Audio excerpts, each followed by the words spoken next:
Hola, ¿qué tal? Muy buen día. Mi nombre es Samantha Guadalupe García Cruz. Soy estudiante de la Universidad Abierta de Distancia de México.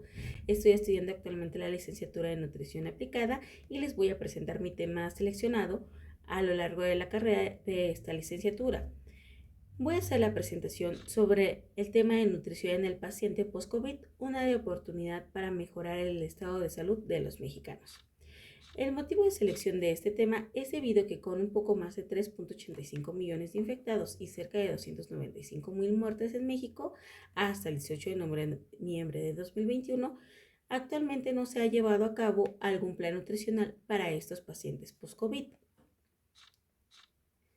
La, final, la finalidad de este estudio o de esta presentación es que como nosotros, como profesionales de salud y estudiantes de la licenciatura de nutrición aplicada, nos actualicemos sobre este procedimiento y conozcamos lo que son las iniciativas de ESPEN o la forma de atención del paciente post-COVID. Asimismo, seamos capaces de proponer un plan alimenticio después de pasar sus 14 días o su resguardo en la SUSI, de un plan alimenticio que garantice el estado de salud del paciente y el cuidado del mismo. ¿Esto por qué? Debido a que los pacientes post-COVID tienen un alto nivel de catabolismo, queman demasiado músculo y pierden peso. Entonces, después del COVID pasa mucho que los pacientes vuelven a retomar su peso, pero no están ganando masa magra, están ganando grasa. ¿Esto por qué? Debido a que actualmente mucho personal de salud, y en ello incluimos médicos, personal de enfermería y de nutrición, no se cuentan actualizados hasta el momento debido a todos los desórdenes y problemas que está trayendo el COVID-19 a los pacientes que ya aparentemente están dados de alta. Entonces, les platicaré una situación personal. Yo sufrí COVID el 30 aproximadamente de agosto del 2020 y después de ello bajé aproximadamente 6 kilos. Yo me encontraba ya en un estado de salud de sobrepeso, pero realizaba actividad física, ya estaba intentando alcanzar mi peso ideal, pero después del COVID y de perder el gusto y el olfato y haberme confiado en bajar de peso, continué comiendo, no tuve un control nutricional y pues estos problemas del gusto y del olfato no me permitieron identificar adecuadamente mi saciedad ni mi alimentación que estaba llevando. Después de esto tuve un desorden alimenticio en donde no tuve una sensación de saciedad. Actualmente estoy recuperándome de este proceso después de un año, ya que después del COVID-19, medio año después, tuve un aumento de kilo de aproximadamente 20 kilos.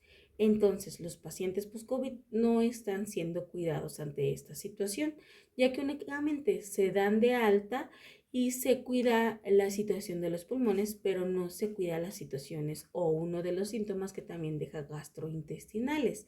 Esto quiere decir que está dejando desórdenes alimenticios, desórdenes en la digestión de los alimentos y todo el proceso que ya conocemos que conlleva esta situación.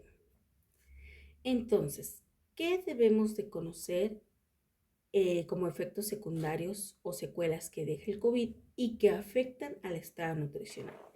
Les voy a comentar, como les decía, en mi caso personal, yo acudí al médico a platicar todos mis síntomas que tenía como paciente de COVID. A lo que ellos me comentaron, no, es normal la pérdida del olfato, la pérdida del gusto, no se tiene algún registro y tú solamente, cuídate porque ya es alguna situación tuya, no es del COVID.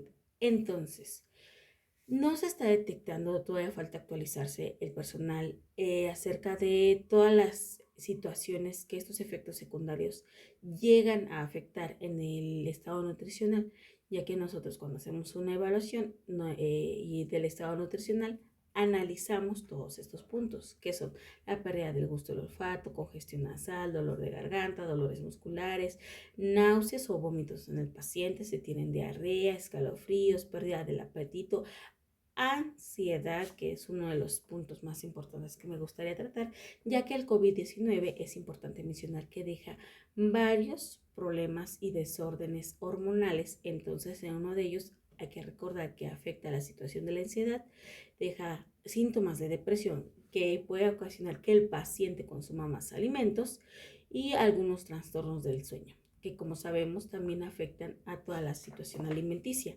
Entonces, es importante que como profesionales de la salud nos actualicemos en cómo llevar un seguimiento más allá de las UCI, más allá de resguardar al paciente su catorcena o sus 14, 15 días en casa. Hay que brindar un seguimiento del estado de salud y estado nutricional. ¿Quién corre más riesgo de padecer COVID-19? Es importante mencionar que al inicio de la pandemia, los adultos mayores eran las personas que más estaban falleciendo y viéndose afectadas ante esta situación. Pero ahora, existen registros que personas con hipertensión, problemas cardíacos, problemas pulmonares, de diabetes, obesidad o cáncer corren mayor riesgo de que evolucione la enfermedad. Y además, actualmente existen registros de que los jóvenes se están viendo afectados. ¿Por qué? Porque como ya hemos visto, varios adolescentes no han sido vacunados aún y varios adultos jóvenes se niegan a aplicarse la vacuna del COVID-19. Entonces, hay que continuar nosotros haciendo hincapié y promoción a esta vacuna, además de realizar las actividades.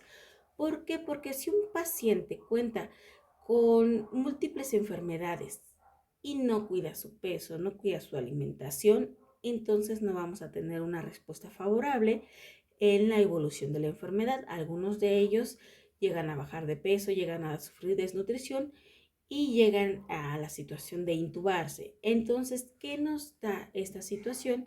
Que tengan algunos problemas después del alta de disfagia a los pacientes. Entonces, también afecta su estado nutricional. Es importante, y hago hincapié en esto, que debemos de continuar con una situación de supervisión hacia los pacientes que sufren COVID.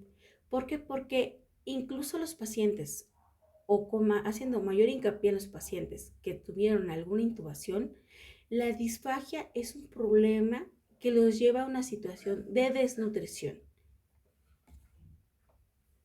El alcance que tiene esta investigación se pretende que se haga en la ciudad de Querétaro, en algún centro de salud, proponer el seguimiento o promoción de la salud dirigido específicamente hacia pacientes post-COVID.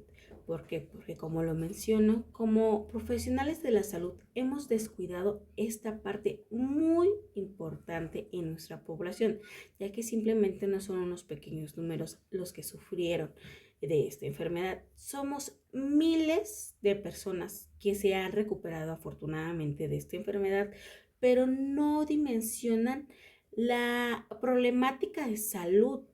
Ya muchas personas se preocuparon por salir bien de los pulmones, por caminar, por poder caminar, perdón, por poder andar y seguir viviendo. Punto.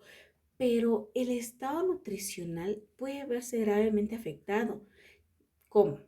Bajando de peso en exceso debido al catabolismo o aumentar de peso por todas las secuelas COVID que deja y tener un descontrol. Entonces, ¿esto qué provocaría a futuro? Nos provocaría en el gobierno que se incrementara el gasto a la salud. Entonces, ¿qué es lo que debemos de hacer? Dirigir la promoción a la salud hacia este tipo de pacientes. Ya centralizarlo un poquito más hacia pacientes post-COVID, más que en general en escuelas primarias, comedores, hacer la promoción a la salud, dirigirla ya hacia el paciente post-COVID y posiblemente proponer algún programa.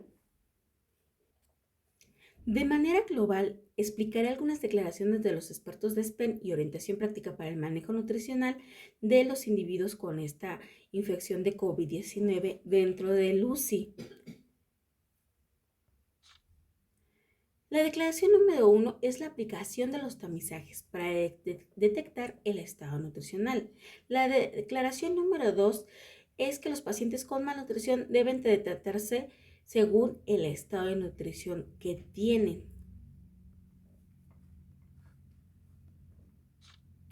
La declaración número 3, los pacientes con malnutrición se debe asegurar que su alimentación sea suficiente, correspondiente a vitaminas y minerales. Declaración número 4, que los pacientes en cuarentena deben de continuar con la actividad física. Esto es muy importante ya que la actividad física se está abandonando también en los pacientes post-COVID. Declaración número 5. Los suplementos nutricionales orales deben emplearse cuando sea necesario que se cumplan los requerimientos nutricionales. Esta mención es sin fines de lucro. Algunos de los suplementos que están manejando es el Suportan. El Suportan, ¿por qué? Porque esto cumple con los requerimientos para personas con cáncer, anorexia, desnutrición y caquexia, disfagia, problemas de deglución y masticación. Esto es muy importante y esto actualmente es muy común en nuestros pacientes con COVID-19, el síntoma de anorexia después de pasar dicha enfermedad o llegar al estado de desnutrición, como les mencionaba, por el catabolismo que está sufriendo el organismo. Los efectos a largo plazo que afectan en el estado nutricional. Como les mencionaba, existen efectos secundarios digestivos, existen diarreas persistentes que pueden afectar al estado de nutrición. Existe una afectación en el estado mental. Existe, como les mencionaba, alteraciones en las recepciones de gusto y olfato, que obviamente también a la hora, si tú no estás percibiendo sabores, no estás percibiendo olores, te afecta en tu alimentación. Puedes tener, si no, la pérdida del gusto hacia consumir alimentos y bajar, incrementar esa pérdida de peso o comer descontroladamente. Deseo además hacer hincapié en que la lactancia materna se debe de continuar durante y después de la etapa COVID-19, ya que algunas personas desafortunadamente no están recibiendo esta información. Al padecer COVID-19 están suspendiendo la lactancia materna. ¿Y qué vamos a provocar? Menores con desnutrición a futuro. Entonces estamos perdiendo todas estas defensas tan valiosas que tiene la lactancia materna y que ayudan a nuestros menores a lo largo de su vida al dejar nosotros por creencia de brindar el producto lácteo. Es importante enseñar, capacitar a la madre que debe de tomar las medidas necesarias como es el cubrebocas, el lavado de manos, la aplicación de gel y tener el área limpia a la hora de lactar al menor y continuar con la lactancia materna, ya que la leche aún así continúa brindando los suficientes nutrientes para que el menor crezca fuerte, sano y tenga un sistema inmunológico que lo respalde a lo largo de su vida. Esta es una imagen que me gustaría que tuviéramos en todos los centros de salud, donde destacáramos que las mujeres con COVID-19 pueden amamantar si así lo desean. Entonces, a continuar reforzando la práctica de la lactancia materna hacia nuestras nuevas madres y quitar este mito de que no pueden tener contacto con el bebé o no pueden brindar el producto lácteo. ¿En qué quiero terminar? En que nosotros como profesionales de la salud debemos proponer algún seguimiento para los pacientes post-COVID. No esperarnos hasta que el paciente llegue en un estado de desnutrición grave o en una obesidad ya de un grado alto. Entonces, ¿qué debemos de proponer durante la atención en el UCI? Tal vez un planteamiento y una capacitación del cuidado de su estado de salud y de los problemas que debe identificar. Como les mencionaba, si continúan los problemas gastrointestinales, náuseas, diarreas que duran incluso algunas semanas después de padecer COVID, la pérdida del olfato, del gusto y también a percibir la sensación de ansiedad. Yo como estudiante de nutrición y al estarme leyendo un poquito de información en mi situación personal y únicamente hacia mi persona, planteé para regular la sensación de saciedad hacia mi persona el ayuno intermitente, situación que me permitió identificar en mi persona la sensación de saciedad después de varios meses y desafortunadamente después de haber bajado, más bien aumentado varios kilos. Entonces, a mí, con, con parte o al trabajar con otro personal de salud, me gustaría avalar y respaldar la situación de ayuno intermitente como apoyo al paciente que esté sufriendo una secuela de este tipo post-COVID y sea apto. Eso ojalá se pudiera continuar y respaldar a lo largo de este trabajo antes de terminar mi licenciatura en nutrición aplicada y especializarme o dirigir mi atención hacia pacientes post-COVID. ¿Por qué? Como lo mencioné, para reducir los costos de salud, reducir nuestros pacientes con hipertensión y con diabetes o alguna morbilidad, reducir este índice y tener mexicanos más saludables, que se les brinde la atención en tiempo y en forma, proponiendo programas como ese tipo de planteamientos que les estoy proponiendo para dar un seguimiento y no abandonar al paciente post-COVID al ser dado de alta. 6 hábitos alimenticios saludables y recursos de la FAO que propone y que deberíamos nosotros de proporcionar a estas alturas como personal de salud es que combine alimentos, consuma frutas y hortalizas, añada legumbres, limite las grasas, lleve a cabo una buena higiene de los alimentos y se mantenga activo. Es importante, como menciono y recalco nuevamente, que a estas alturas ya sepamos proponer alguna actividad física para este tipo de pacientes, debido a que actualmente muchos de los compañeros no se han actualizado en esta situación y continúan planteando actividades de leves a moderadas para pacientes en general.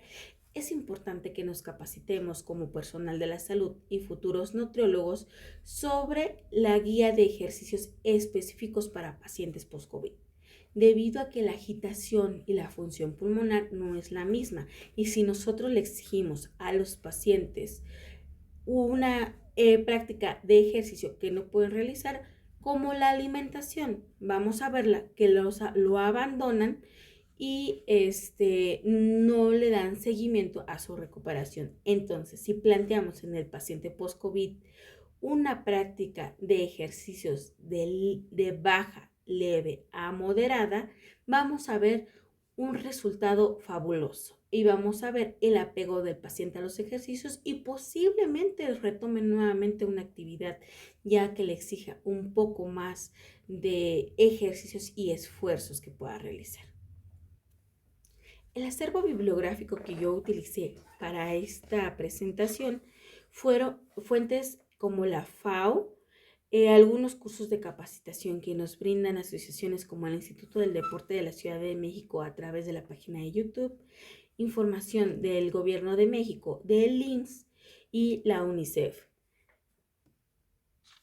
También utilicé diarios médicos, revistas universitarias y algunas otras páginas que me sirvieron para recopilar información como la PAO, en donde recopilé información tan valiosa que yo al principio consideraba que todavía no existían estos registros de todo, la sintomatología, los efectos que deja como secuelas y cómo afecta el estado de nutrición. ¿Por qué pensaba yo esto? Porque como les mencioné anteriormente, yo acudí a instituciones de salud en donde me decía, no, pues eso por el momento hay que cuidar la salud y punto. Toma ácido fólico, baja de peso y ya. Pero es tan fácil decirle al paciente baja de peso cuando de verdad no han sentido toda esa ansiedad que te deja, ese descontrol hormonal, esa depresión que te impulsa a comer y no tienes un control y realmente no es porque tú sufras algún problema mental, necesites ir al psiquiatra, no es realmente, son secuelas de verdaderas, existen registros bibliográficos donde nos mencionan este tipo de secuelas que deja en los pacientes. Entonces, como conclusión, Considero que aún falta realizar estudios, plantear esta situación en las instituciones y que se dirija específicamente material para pacientes post-COVID y que se brinde una atención y seguimiento adecuado, así como existen programas de planificación familiar, salud reproductiva, VIH. Debería de existir la nutrición dirigida hacia pacientes post-COVID y promoción a la salud.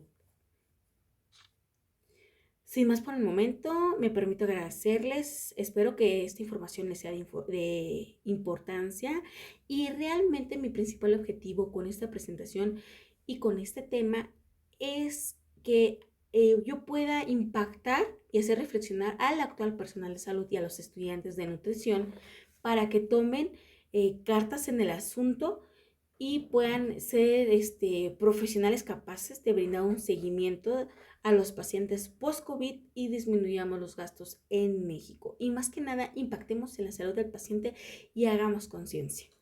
Muchas gracias y bonito día.